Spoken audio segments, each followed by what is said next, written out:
An entire world is ready for you to start your career teaching the path to wellness. Mastering the science of mindfulness. And the art of coaching. To help clients achieve mental, emotional, and physical betterment of life. Through movement, nutrition, recovery, and regeneration. Because impacting one person impacts a family. Impacting a family impacts a community. And impacting a community impacts the world. Become an NASM certified wellness coach. You're listening to the NASM CPT podcast with Rick Richey, the official podcast of the National Academy of Sports Medicine.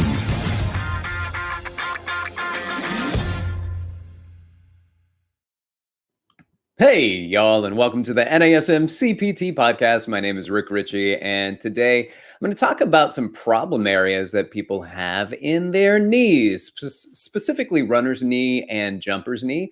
And this is how it came about. I got a message, a DM on Instagram from @StevenMarkley, and he said, "Hello again, Dr. Richey." So we've chatted before. And he said he was out snow blowing, our first real snow, learning about arthrokinematics, amazing podcast. And he goes on to say, "I'm not sure if you've covered typical problem areas that are popular in recreational athletes." And he goes, "If you could cover that, it'll be awesome." He talks about runners and cyclists and golfers and so on and so forth. So I said, yeah, that's a great idea, actually. And I'm glad you mentioned it. So I want to start us off talking about runner's knee today. And then we're going to get into jumper's knees today, hopefully, unless I start going too long and I got to cut this short. So let's go into runner's knee, also known as IT band syndrome.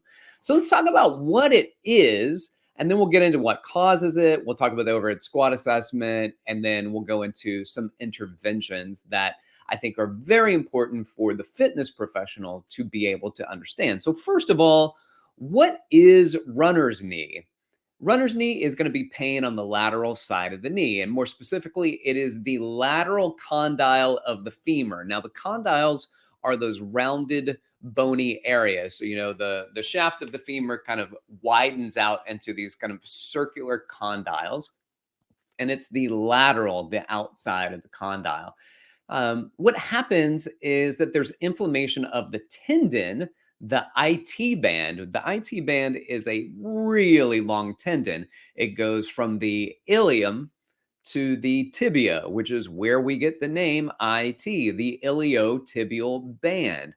And it is a thick piece of fascia that runs from the ilium down to the tibia. It is a tendon for a muscle like the TFL, but also the glutes attached to it as well. So this tendon at the condyle of the femur can start to get inflamed. Now, what happens is that usually we look at this tension that starts to build up there, and it puts pressure on against the bone and against that fat pad. Usually what we do is, if I'm doing an assessment, I believe it's 30 degrees of knee extension. So you start to extend the knee until about 30 degrees. And what happens is that that's when the IT band goes from being posterior of the condyle to anterior of the condyle. And it's at 30 degrees that every time you flex and extend your knee and it runs across that area, that it aggravates the tendon or that fat pad. So it mostly happens in runners, which is why it's called runner's knee, but it also can happen in cyclists, for people that play tennis and other sports. Now, what can cause it? Overtraining, doing too much, not taking the time to recover. That overtraining can be an issue. Poor technique can be an issue as well, and we'll get into what that looks like in just a moment. Overactivity of the TFL is another thing. So the tensor fascia lata, the muscle it's the muscle to the IT band in that tendon. And as it starts to create tension, then it can actually start to put pressure when on the IT band as it crosses over the condyle of the tibia. And the other thing that we can see are weak gluteus muscles, gluteus medius and glute max. And when we look into the overhead squat assessment or the single leg squat assessment, we tend to see genu valgus or knee valgus, knees knocking together, and pes planus, which are flat feet. Doesn't mean you have to have them, but those are common things we see in the overhead and single leg squat assessment. So when we look at poor technique, we might be looking at runners who are running with feet out, or runners who, when they do a heel strike, as soon as they heel strike or at some point through it, the knee tends to knock in towards the midline. And it is common. You see that in a lot of people. So let's get into just quickly what some interventions look like. And when it comes to pain, I think it's very important that we always acknowledge this. We point this out.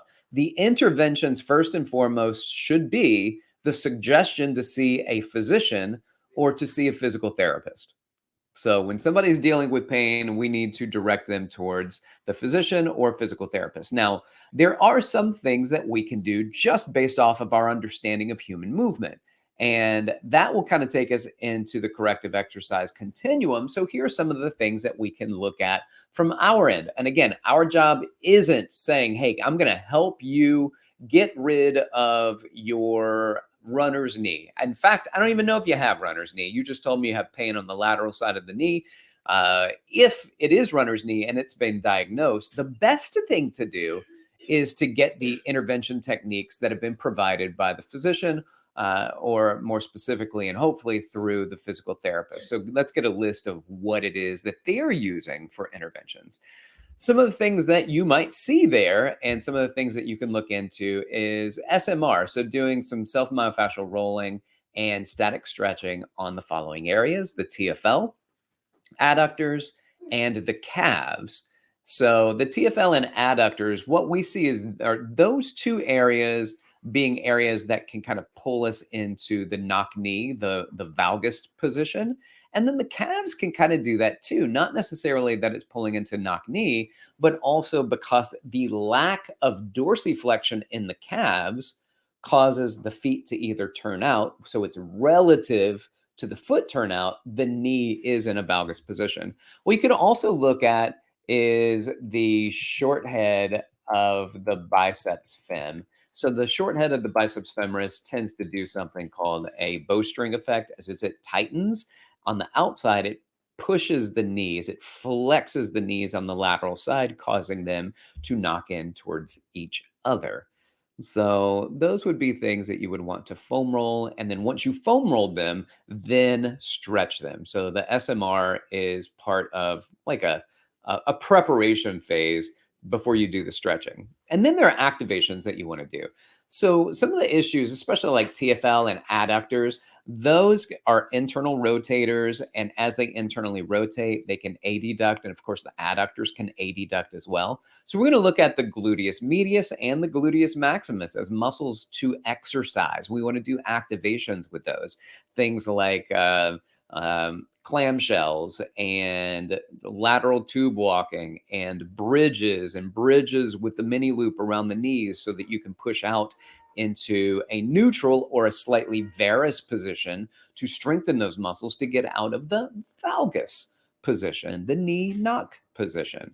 Other muscles you want to work on are the anterior and posterior tibialis muscles to make up for some of the tightness and to create activation to minimize some of that overactivity in the gastrocnemius and soleus complex. And then, of course, whenever you do anything, there's going to be some core support and core stabilization that goes along with it. Other interventions, you may want to avoid what inflames that area. Doctor, it hurts when I do this. I got an idea. Don't do that. So we're going to not do things and have them not do things that actually inflame that area. All right. So that's runner's knee, also known as IT band syndrome. But I figured adding another one in there would probably be pretty good. So let's talk about jumper's knee. And jumper's knee, also known as patellar tendinopathy, and it can be super painful. And a lot of times we need to figure out, first of all, what's going on, what causes it, what I can do to minimize some of the pain that surrounds this on my own.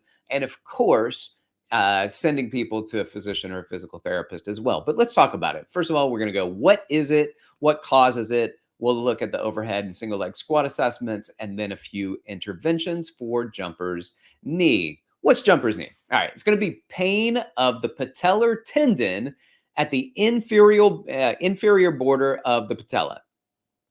What? All right. On your kneecap, there's a top part of the kneecap closer to your head and a bottom part of the kneecap closer to your feet or away from your head. It's the bottom part. It's the bottom part of the patella that can cause pain. Super sensitive to rub your finger across that bottom angle, and it connects the patella to the shin. So there's the patellar pain. What is it? It's not so much when we talk about jumper's knee, it's not so much from jumping, but a lot more from landing. People don't jump up and go, right? Like people land and then they feel it. It's the impact, it's the landing. And here's another thing that often happens, typical in sports like basketball and volleyball, where you've got the jumping, but they also try to jump oftentimes. And when they land, tend to stay upright.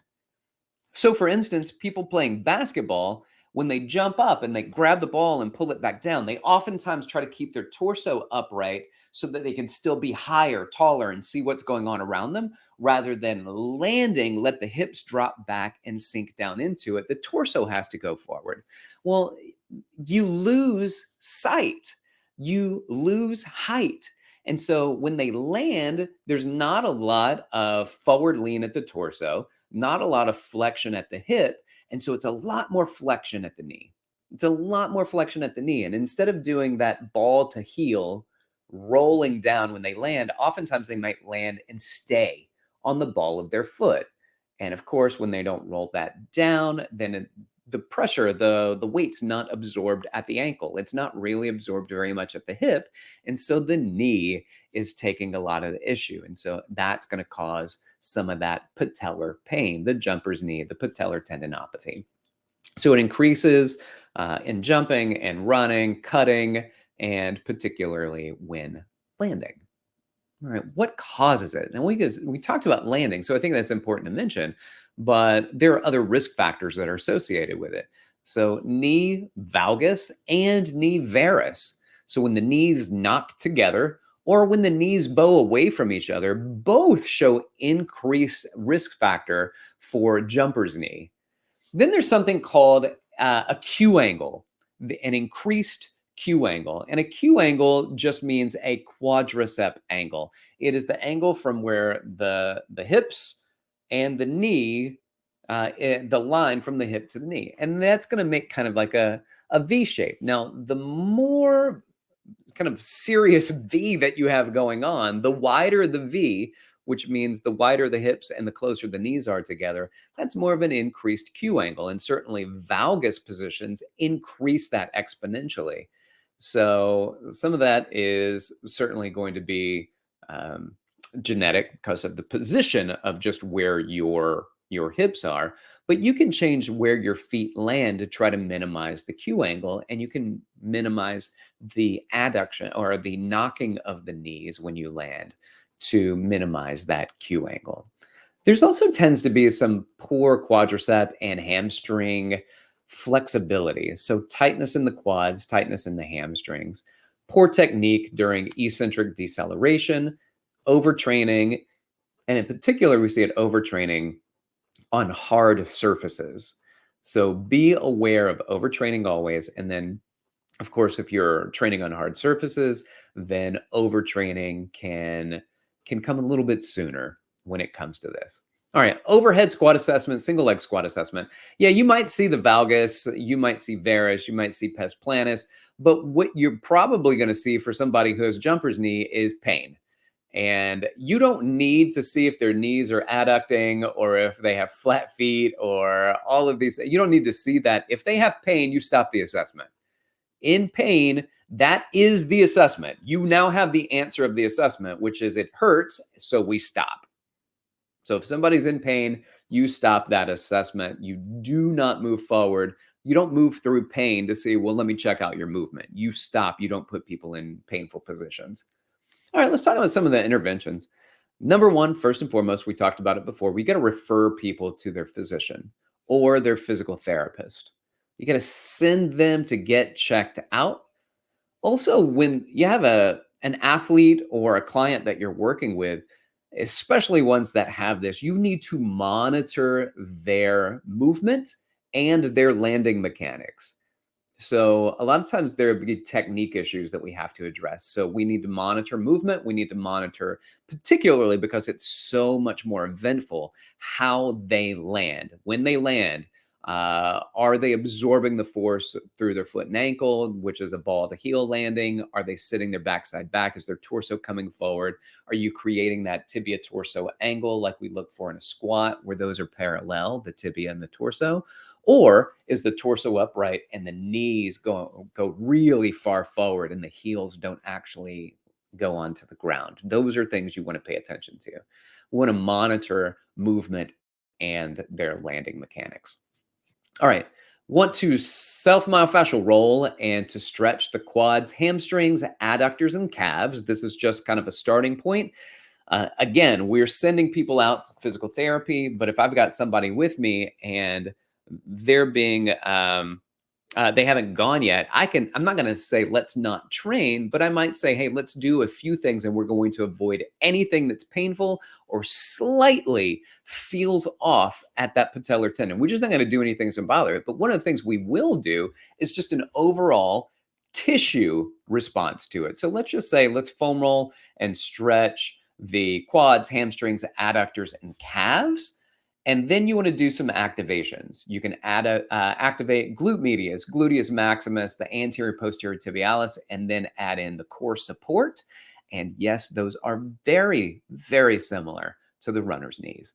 And then you want to practice movement and progress to jumping with a focus on ball to heel landing and not staying upright with your torso upon landing. These are technique things that you look at as you start to get these athletes back into movement, and we minimize their pain, allow them to heal, and then provide some type of intervention. And then also sometimes people could just start to feel the onset of it, and they may not be anywhere close, just feeling like, I just started this the other day and my kneecap's bothering me right at the bottom of it, close to my shin. And you look at it and you look at their movement, and then you go through and say, I think that these interventions, these SMR and static stretching techniques, these activations really go in line with what I'm seeing in the overhead squat assessment, single leg squat assessment. And what they're starting to tell me is it's getting aggravated, and that we can take some of the tension off of that. If it persists, if it maintains, if it gets worse, out the door. You got to go see your physician, see your PT. And by the way, PT is physical therapist. We are CPTs, which are certified personal trainers. So make sure we talk about PTs. Those are always physical therapists. All right. With that being said, you know what? I hope, Stephen, that this helped answer a few of the questions, and it might lead us into talking about a few more of these things going forward, kind of here and there, as we start to explore what are some of the things that might be common, little boo-boos, things that are popular for recreational people that are problem areas. So appreciate that. Appreciate the shout out. Also, thank you to everybody who's been listening. So continue to listen, share it with your friends and your fitness professionals and people who are just interested in fitness in general. Subscribe, like, and reach out to me. You can reach out to me on Instagram at dr.rickrichy, or you can email me directly at rick.richey, RICHEY, at nasm.org. This has been the NASM CPT Podcast.